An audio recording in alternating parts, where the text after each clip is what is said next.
Hi class, my name is Nathan. Today I'm going to talk about thermal creep. As we know, the airframe of an airplane, the wings and the fuselage are subjected to certain types of stressors.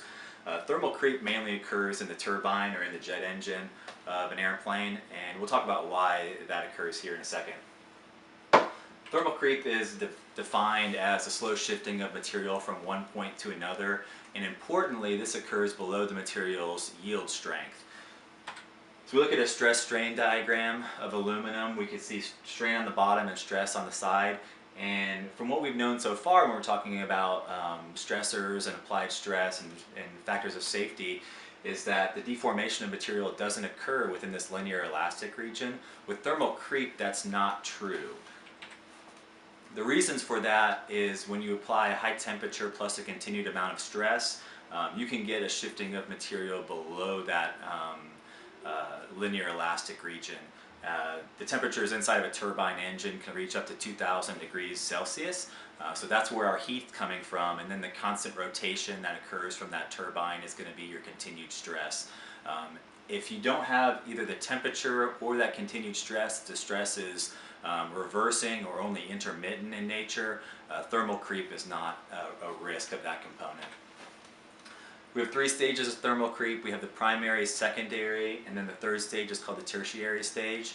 The tertiary stage is where the weakening of the material is actually occurring. Engineers will engineer factors of safety to include both the first and second stages because they're non-problematic. That thermal creep line will change depending on if you change the temperature, the applied stress, or the material qualities. For instance, some alloys have been found that increasing the titanium level will delay the onset of that third stage of thermal creep.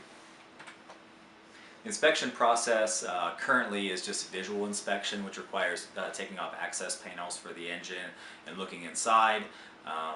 In my research, I thought actually what might have a good outcome is nonlinear vibrations, where you're hooking up vibrations to the individual turbine blades and then distinguishing those variances and harmonics from a brand new healthy blade to a worn blade that possibly has some cracking or some thermal creep occurring in it. That would create a different harmonic sound, which could then alert maintenance technicians to the fact that that is going to be a problematic component. If you have any questions, post them in the comments below. I'm happy to answer whatever I can and hope everyone has a great end of the semester. Thank you.